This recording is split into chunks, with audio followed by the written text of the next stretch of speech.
It's Red Eye Radio. Talk about everything from politics to social issues and news of the day. Whether you're up late or you're just starting your day, welcome to the show. From the Uniden America Studios. For Gary McNamara and Eric Harley, Dan Mandis, this is Red Eye Radio. 866-90 Red Eye is the phone number, 866-907-3339. I host a morning show in Nashville, Tennessee on Super Talk 99.7 WTN. That is 6 to 10 Eastern Time. You can watch us on YouTube. You can watch us on Facebook, Twitter, Twitch, and also at the website 997WTN.com. So you can watch the video of the show, or you can just download the podcast. There is some updates on Epstein. There's a lot going on with this. I know that you know that. Number one, I started out the show talking about a former Obama official has now had to resign in disgrace over connections to Jeffrey Epstein. That's right, a former Obama official. Catherine Ruemmler has now had to resign from Goldman Sachs over the Jeffrey Epstein links. Now, she was general counsel under Obama, and now she's had to resign from her current post with Goldman Sachs. She's one of these big-time Wall Street attorneys. And she had a relationship with Jeffrey Epstein well beyond 2005, when we all started to find out what he was doing with underage girls. And so the Epstein files has indeed claimed another victim in this Catherine Ruemmler. She also apparently had an affair with one of Jeffrey Epstein's close associates. She was in the courtroom when he was arraigned on sex trafficking charges in 2019. And at one point in 2017, she called President Trump so gross, worse in real life and up close. And, you know, she actually at one point called Jeffrey Epstein Wonderful Jeffrey in 2015.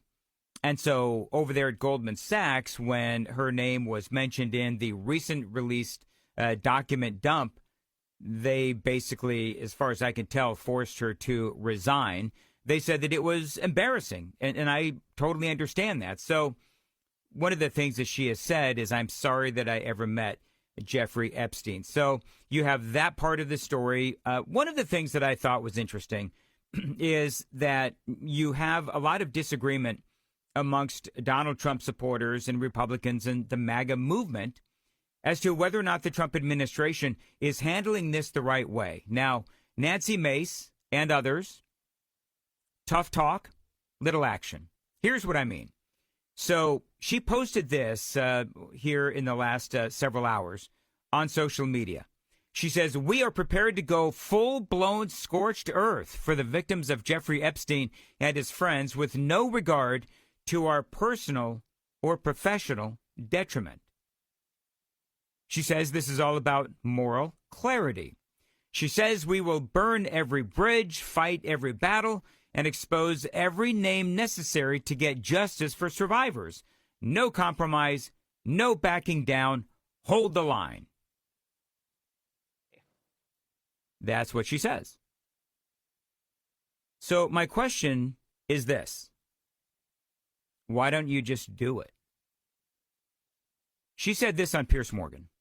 But you would be shocked, Piers, that some of the names that I have seen that came across the DOJ in emails that the DOJ is protecting. And we're talking about people on both sides of the aisle. We're talking about famous people, rich people, people in power, prime ministers, former presidents, et cetera, media personalities that are named in these files. And that's why I say this is going to go down as the greatest cover-up, one of the greatest cover-ups in American history. Then why don't you go into Congress today and start naming names? And I don't believe the girls are actually going to see justice, which is why it's going to be incumbent upon people like Democrat Ro Khanna, Republican Thomas Massey. I'm a Republican myself who's willing to name some of those names in our committee work, on the floor of the House, whatever it takes, because this kind of thing cannot continue to go on. Right. I want to give the next girl hope that when she comes forward, she won't be shamed. Her life won't be smeared in the Daily Mail or whatever the next press, is going to do. What they do to female victims and to children is disgusting because they're protecting their rich and powerful friends. But you'd be surprised, shocked even at some of the names in the files. Well, then do it. Just do it. Nancy Mace, if you know the names, spill the names. Hold the line, as you say. You know, one of the things that I've noticed is that and this has been going on for years. We've had all these people talking tough about Epstein for so long, including people in positions of power who simply refuse to name names. Even though they'll say that they know the names, and they'll say they know the names over and over again, it gets a little frustrating with all of the tough talk and no actual action. And by the way, yes, members of Congress are protected from legal liability, such as defamation lawsuits or other civil or criminal actions, if they disclose names associated with Jeffrey Epstein's files or the list during official legislative proceedings. It is called the speech or debate clause. So just do it, Nancy.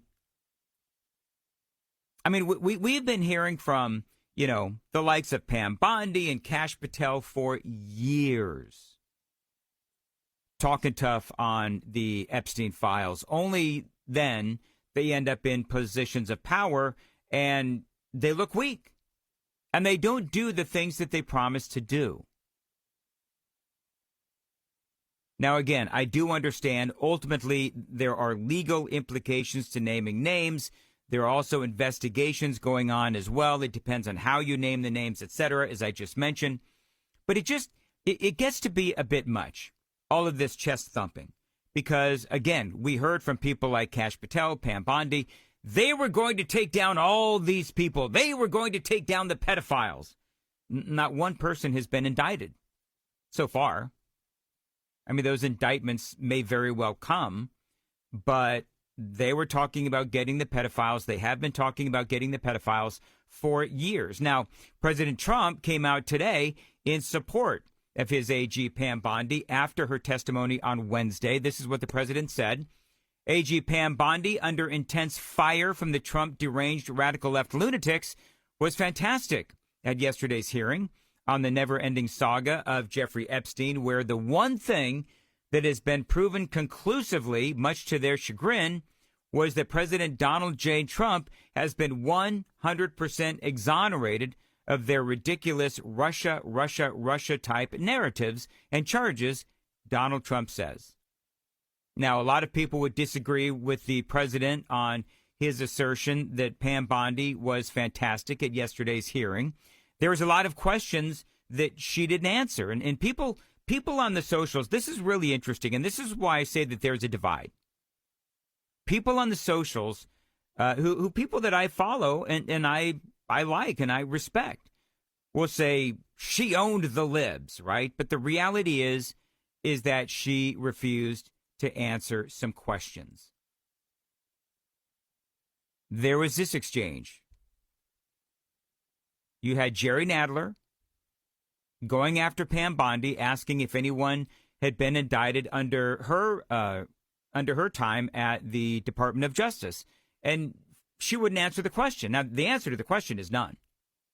But she wouldn't answer the question directly. She would ask things like, did you ask Merrick Garland these kinds of questions? And listen, she's only been in the office for a year or so. So she's got 3 more years to get this done. But one of the things that she said with Nadler was, I'm not going to, get into the mud with these people. It's like, it's just a question. You just need to answer the questions. And she didn't. Instead, she yelled. Listen. We will give you a few more seconds. We will do that. But when you ask a question, the witness gets to answer. You may not like the answer, but she gets to answer. The question was, how many of Epstein's... They don't like the answer, Chairman. My time. Because it's honest. Reclaiming so he asked a 4-minute question. Restore 45 seconds, Mr. Nadler, please, Mr. Chairman. Answer. You can let her filibuster all day long, but not on our watch. Not on our time. No way. And I told you about that, Attorney General, before you started. You don't tell me I did tell you, because we saw what you did in the Senate. You're a lawyer, not even a lawyer. I did that last part, by the way. I just love. Did tell you, because we saw what you did in the Senate. You're a lawyer, not even a lawyer. Washed up loser lawyer. You're not even a lawyer, talking to Jamie Raskin. So, but here's the deal. we do need to see some action on this.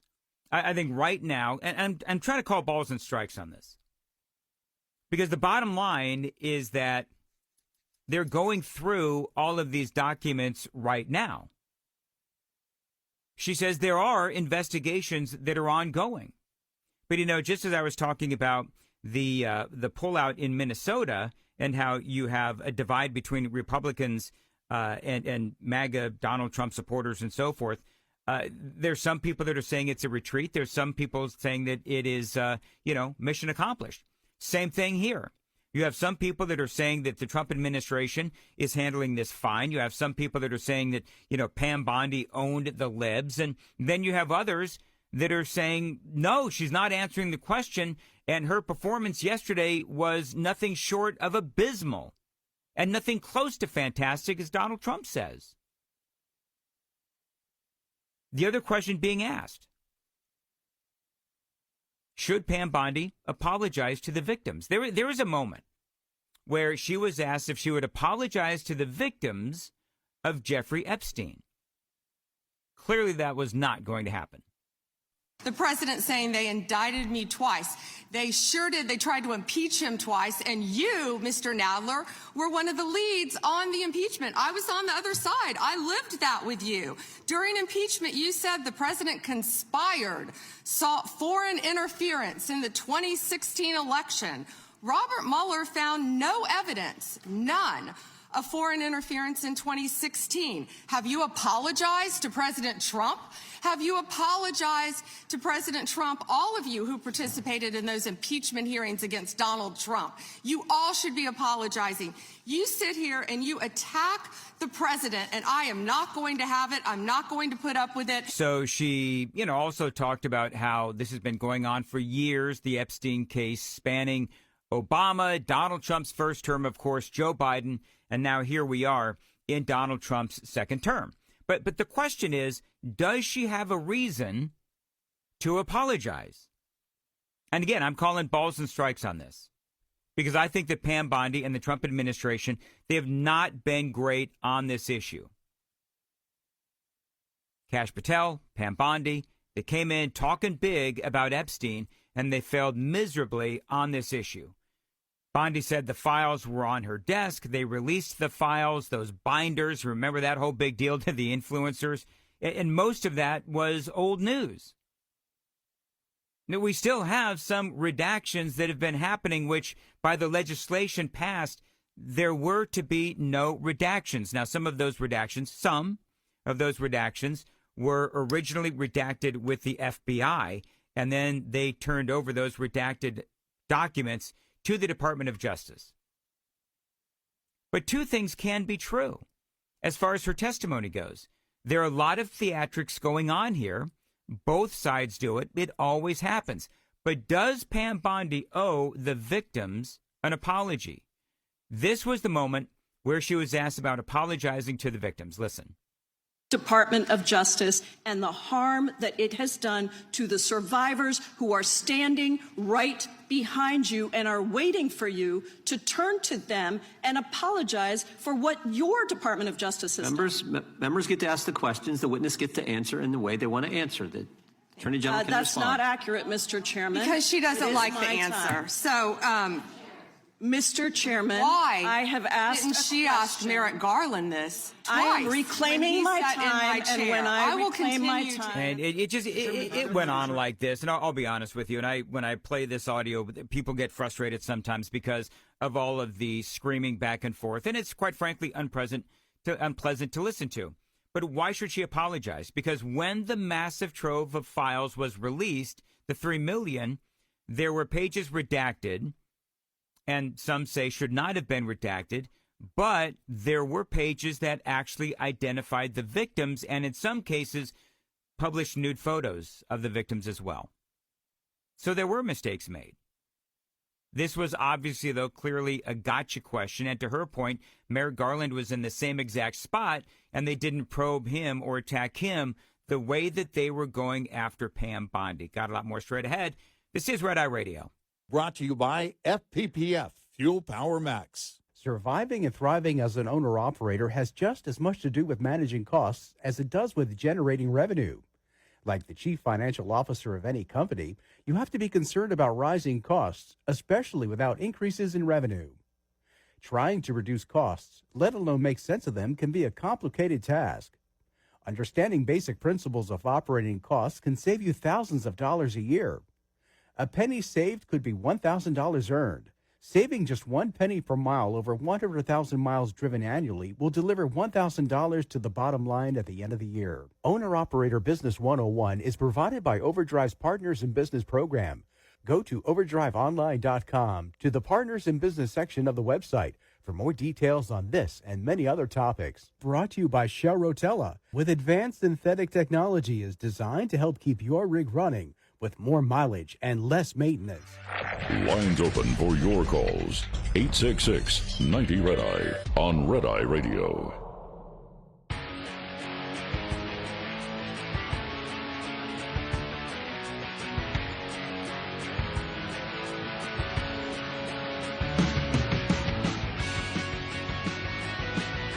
Red Eye Radio, 866-90-RED-EYE, 866-907-3339. So the question that was posed to Pam Bondi, do you owe the victims of Epstein an apology? Because they inadvertently released their names and also, in some cases, nude photos of victims. You know, two things can be true.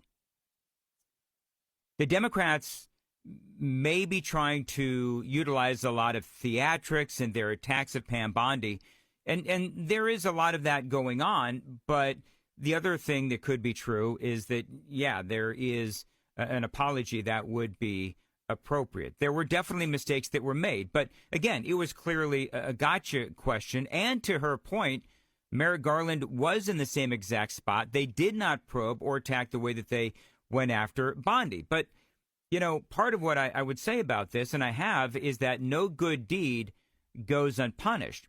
The demands to release the documents were so great that they may have rushed through the documents and released things that should have been redacted.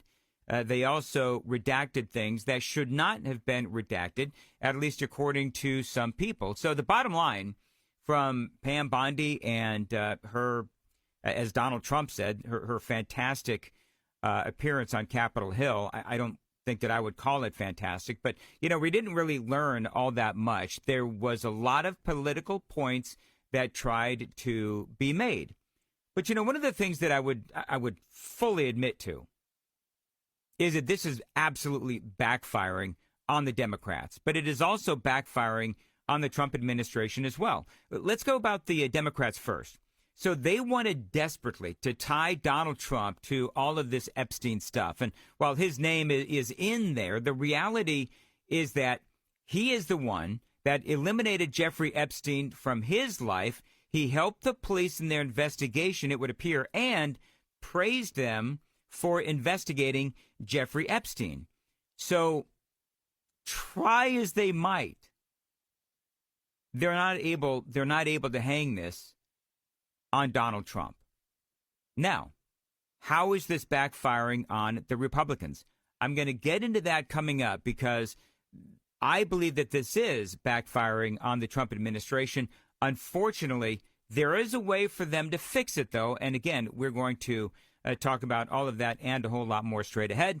You can find out more about me. I host a morning show in Nashville, Tennessee on Super Talk 99.7 WTN. It is on 6 to 10 Eastern Time, 5 to 9 Central. You can listen to that or watch it on YouTube, Facebook, Twitter, Twitch, and our website, 997WTN.com. Gary and Eric, they return coming up on Sunday night, Monday morning. Phone number remains 866-90-RED-EYE. How is Epstein backfiring on the Republicans? That's coming up next on Red Eye Radio.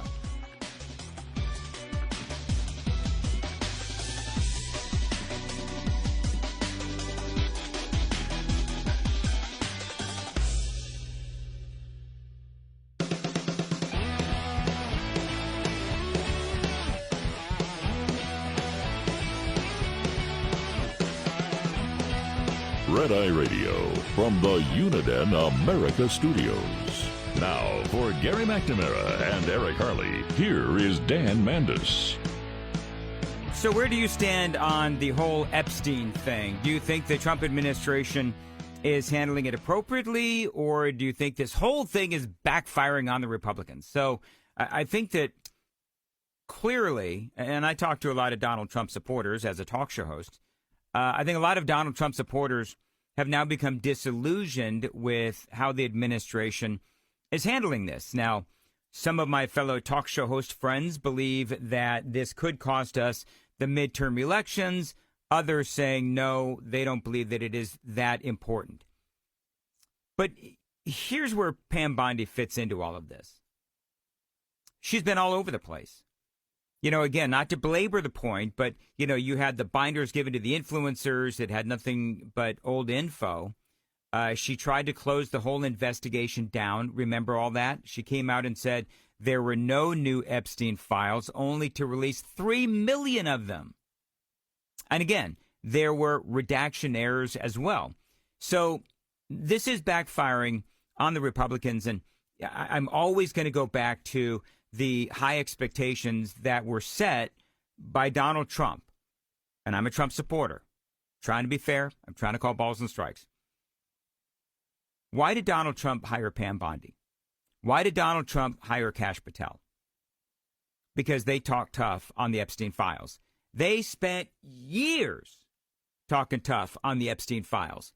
And so when the time came for an attorney general, when the time came for someone to lead the FBI, he pulled on these two. He hired these two because they were talking big about Epstein, among other things. And then here we are, a year or so into the Trump administration, and we have what seems to be, at least in my opinion, I'm not going to call it a complete train wreck, but they've had some issues. I posted an interview. Piers Morgan, you all know Piers. He did an interview with a guy from Drop Site News, and he's been covering all of this. Now, here's part of what they talked about. Why did Jeffrey Epstein have a fake Austrian passport, right? We're going to go a little deep on this, all right, just to let you know. How deep was Epstein involved in Iran-Contra? He ran in the same circles as those people who were involved. Independent reporting will say that Jeffrey Epstein was involved in Iran-Contra. The New York Times will say that he wasn't. Was he involved with Mossad? Did he work for Mossad? Did Mossad kind of work for him? There's a guy named Ehud Barak, who was an Israeli spy, a military guy. He was the prime minister of Israel. And so Epstein became very close to this guy. That is one reason why people ask the questions about his involvement with the Mossad. And if you don't know, Mossad is the Israeli intelligence agency. And there are emails going back and forth in the FBI that actually say that Epstein did work for the Mossad. But then other reporting will tell you that's not the case. There are emails going back and forth about where Epstein is talking about being involved with not only the FBI, but also the Mossad and so forth.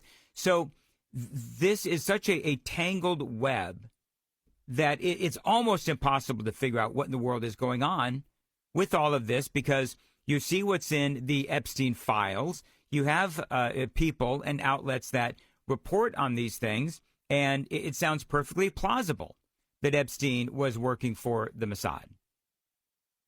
But then an outfit like the New York Times will say, well, there's no evidence to corroborate that allegation.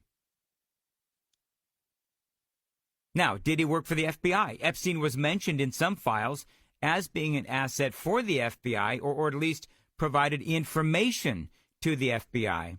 Kash Patel in the past has said no. Epstein was not a source for the FBI. Others say he was. In other words, there's a lot of people who know a lot and have a lot of differing and contradictory opinions on all of this. And I do believe Donald Trump when he says that the Epstein files saga, it's never going to go away. It's never going to end. We're going to end up in JFK type category where we'll never know what really happened. And we may never know what we don't know. We may never have all of the information.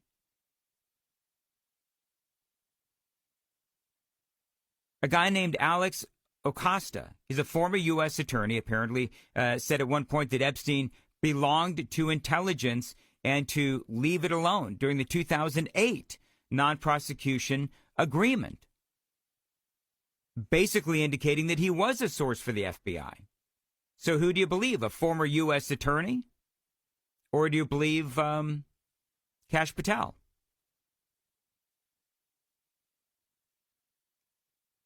So here's what I know about the Epstein situation, is that the Democrats couldn't give two craps about Epstein until they tried to figure out a way to hang it on Donald Trump.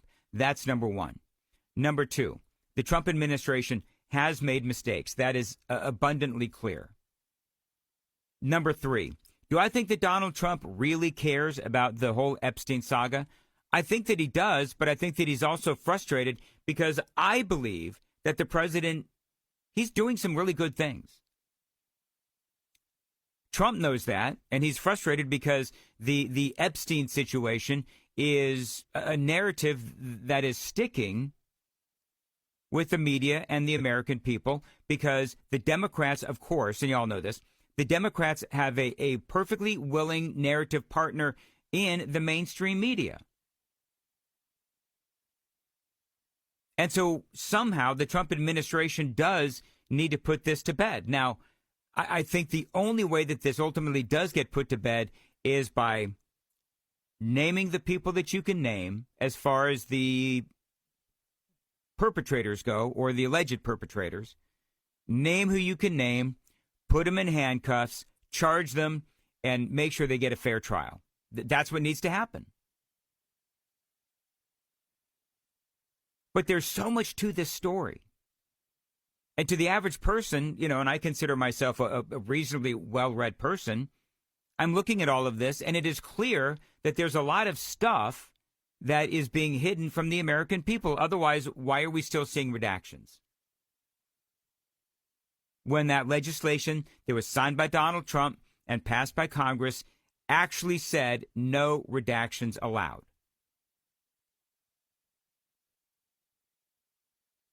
So that's the question. Do I believe that this is going to torpedo the midterm election for the Republicans? I don't know. We got a long way to go, friends. We've got a long way to go. I think that a lot of people are becoming disillusioned.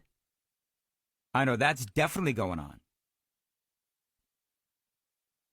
We've already got, if you're a conservative, we've already got history against us. We already have the narrative that in the midterm elections, the party in power, the party in the White House, usually loses the midterm elections. You throw the Epstein saga in there, where a lot of people are becoming disillusioned with how the Trump administration is handling this, and we could lose some votes. But I also believe that there's a lot of other things that the president and his administration has done right, like fighting crime, like mass deportation, like dealing with the border in an appropriate way, the exact opposite of what Joe Biden did. I think that he has solved a lot of, wars and conflicts and all of that. Yes, there's still some work to be done on groceries. But rents are down. That's one of the big things that people are talking about. Is one of the successes of the Trump administration. You've got rents that are down. Inflation has been cooling. Groceries are still too expensive. They're working on it. But the president is doing all that he can. And the Epstein scandal, it very well could really take over the entire midterm election. I hope that it doesn't. But when you have so much disagreement within the conservative movement, within the MAGA movement as far as whether or not Trump is handling this appropriately, whether or not Pam Bondi should be fired or be forced to resign. That's a big conversation. I will tell you, the Democrats, all oars are in the water and going in the same direction. They are lockstep, as they always are, especially when it comes to Donald Trump. I don't always agree with Piers Morgan, but this is something that he said that I thought was actually really good. I've reached the point with the Epstein scandal where I'm pretty much prepared to entertain any conspiracy theory until I see concrete evidence it's not true. I mean, listen, there's so many things that are out there, and we don't know if they're real. We don't know if they're fake. We don't know what's real in the Epstein files. It goes on and on and on. I do believe that this whole saga will ultimately end up in, sort of like that JFK category where the American people, we could know all of the information. We could know everything. And I think most of us would still say we don't know half of the information that is really out there or what really happened with Epstein. I think that's where the American people are right now. We'll have to wait and see what happens. All right, real quickly, I don't often do requests as a talk show host, but I'm going to do a request coming up next. The phone number, 866-90-RED-EYE. It has to do with free and fair elections and the SAVE Act. We'll return next on Red Eye Radio. Get in touch with Red Eye Radio, toll free at 866-90-RED-EYE.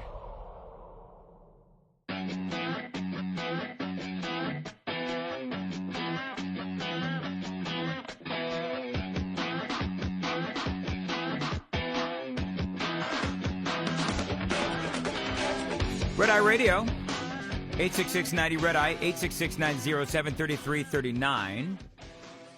So earlier in the broadcast, I said that the Republicans need to figure out a way to get creative to get the Save America Act passed in the Senate. They just don't have. And Save America Act, this is designed to ensure that our elections are free and fair, voter ID at the voting booth, and also when you register to vote, all that stuff, demanding that states take care of their voter rolls and everything. So the House of Representatives just passed it. This was earlier this week. And, this is an indication as to whether or not the Senate, the Democrats in the Senate, will join the Republicans in passing it. Hi, Senator Murray. Now that the Save America Act has officially passed the House, can we count on you to join in to support it in the Senate? Nope. Why not? And she just walks away. That's Democrat Senator Patty Murray. And so one of the things that I said was, and I was up against the end of the hour, so I couldn't talk too much about it. But I said the Republicans need to get creative in getting this thing done. So in the Senate. So number one, it's parked in committee, and Mitch McConnell is in charge of that committee. So number one, Mitch McConnell, I believe that, and with all due respect to Mitch McConnell, I think his best years are clearly behind him, and his worst years are literally right now. So that's number one. Number two, and I've been talking all night about how the Republicans, they disagree on a lot of issues. The decision as to whether or not to eliminate the filibuster in the Senate is one that is drawing, very heated arguments amongst people on the right. Because if you eliminate the filibuster, then you can put in the, the free and fair election type legislation from the House of Representatives, the Save America Act, that really would preserve our elections. If we don't eliminate the filibuster and get this done, then if the Democrats ultimately end up in charge, they could eliminate the filibuster. And you don't think that they'll do it? Absolutely, they'll do it. They are okay with calling Donald Trump a pedophile or a rapist in chief. They say all of these things, and they're all complete lies. You think they won't eliminate the filibuster? They let millions of illegal aliens into this country, including rapists and murderers and assaultists and child predators. You don't think that they'll eliminate the filibuster to preserve their power? Of course they will. So that's the challenge that the Republicans have.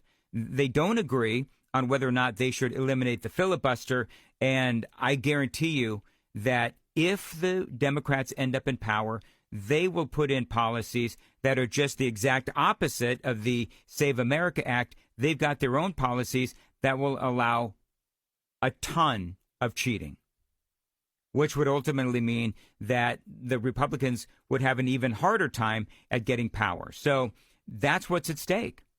If the Republicans don't eliminate the filibuster, and again, just calling balls and strikes on this, if the Republicans don't do it, I believe that the Democrats will. If the Republicans do it, then obviously that gives the Democrats the permission to do it because of the Republicans doing it first. It's a really, really tough spot for the Republicans to be in. John Thune is on the front lines of all of this, but they need to figure out a way to get it done. Even John Fetterman, a Democrat, says that he believes that the Save America Act will literally save America's elections.